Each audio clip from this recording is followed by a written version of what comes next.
नमस्कार दोस्तों, आप लोग कैसे हैं। आशा करते हैं आप लोग बहुत अच्छे होंगे। दोस्तों, अपने ईवीएस की क्लास में हम बायोस्फीयर से प्रैक्टिस सेट देखेंगे। 30 क्वेश्चन इसमें देखेंगे। चलिए अपनी क्लास को हम स्टार्ट करते हैं। ठीक है, चलिए स्टार्ट करते हैं। पृथ्वी पर सबसे बड़ा बायोम कौन सा है? घास भूमि, टुंड्रा, महासागरीय बायोम, मरुस्थलीय। इसमें आपका सी हो जाएगा।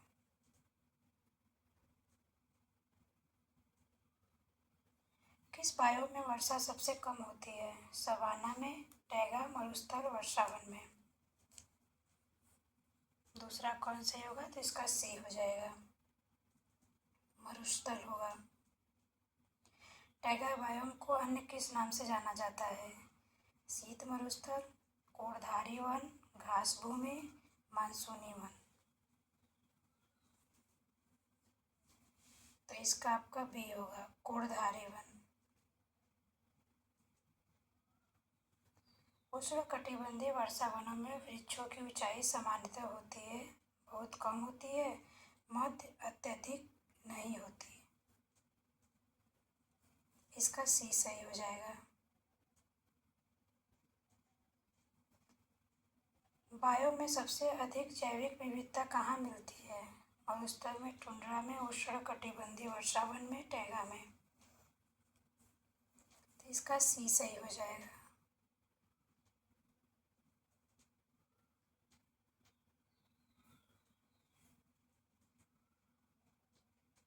जीवन मंडल का कौन सा भाग जीवन के लिए जल उपलब्ध है? जल उपलब्ध करता है? तो स्तरमंडल, वायुमंडल, जलमंडल, केंद्रमंडल। तो आपका होगा सी।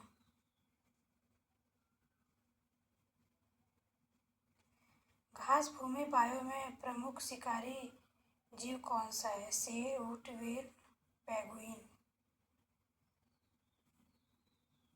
कौन सा है? तो आपका पहला से वह शेर होगा।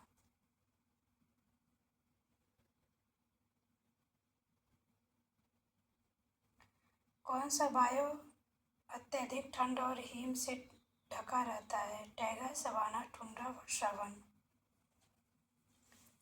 तो इसमें आपका सी हो जाएगा। मरुस्थलीय पौधों की जड़ें सामान्यतः कैसी होती हैं? छोटी, उथली, लंबी, कमजोर। तो इसमें क्या होगा? सी होगा, इसकी लंबी। सवाना बायोम में वर्षा किस प्रकार होती है? पूरे वर्ष, बहुत कम, मौसमी, हिम के रूप में। तो इसका क्या होगा? सी होगा, इसका मौसमी।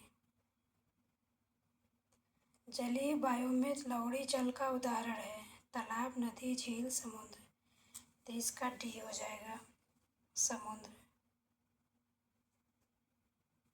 टुंड्रा बायोम में भूमि की निचली परत अस्थायी रूप से जमी रही इसे कहते हैं? जमी रहती है इसे क्या कहते हैं? लेटराइट, परमाफ्रॉस्ट, हामूस, जलोढ़। तो इसका बी हो जाएगा। कौन सा जीव मरुस्थलीय बायोम के लिए अनुकूलित है? याक, ऊंट, हिरण, पेंगुइन। तो इसका बी हो जाएगा, ऊंट। जलमंडल आरक्षित क्षेत्र में सबसे बाहरी क्षेत्र कौन क्षेत्र कहलाता है? 14वां का कोर क्षेत्र, संक्रमण क्षेत्र, बफर क्षेत्र, संरक्षित क्षेत्र। तो इसका भी होगा संक्रमण क्षेत्र।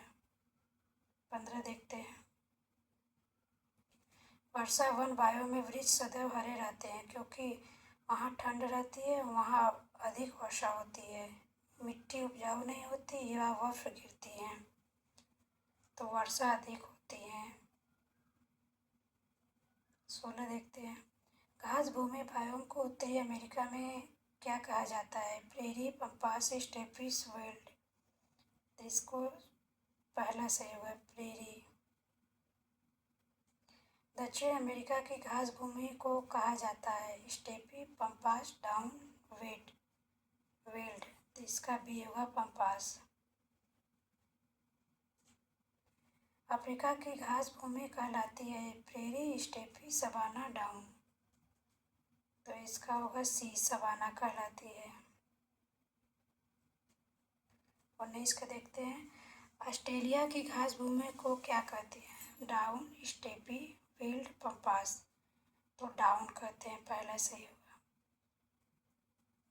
यूरेशिया की समशीतोष्ण घास भूमि कहलाती है प्रेरी, स्टेपी, पम्पास, सवाना। तो इसका बी होगा, स्टेपी कहलाती है। दक्षिण अमेरिका की घास भूमि को क्या कहते हैं? Well, down, steppe, prairie. तो इसको वेल्ड कहते हैं, पहला सही होगा इसका। कौन सा बायोम कार्बन डाइऑक्साइड अवशोषण में सबसे अधिक सहायक है? मरुस्थल, टुंड्रा, वर्षावन, घास भूमि। इसका वर्षावन होगा, 22 का।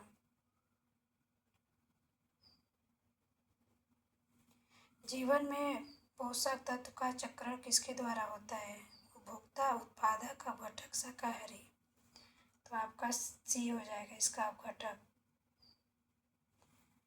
समुद्री बायोम में सबसे अधिक पाए जाने वाले उत्पादक हैं मछली, 24वां का, पुलाव, केकड़े, व्हेल।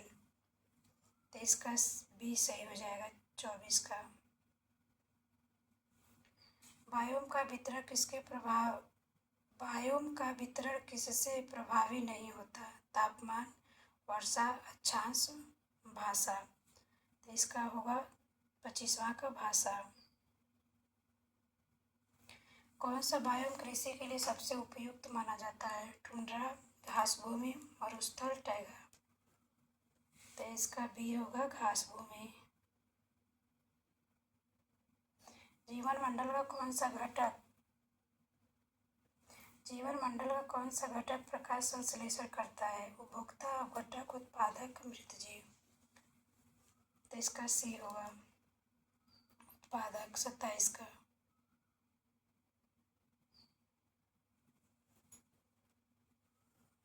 किस बायोम में दिन और रात के तापमान में अत्यधिक अंतर होता है? वर्षा, टुंड्रा, मरुस्थल, केवल जल। तो इसमें क्या होगा? तो इसका हो जाएगा आपका सी, मरुस्थल होगा। दोस्तों, आज की क्लास में यहीं तक अपनी क्लास को विराम देते हैं या समाप्त करते हैं।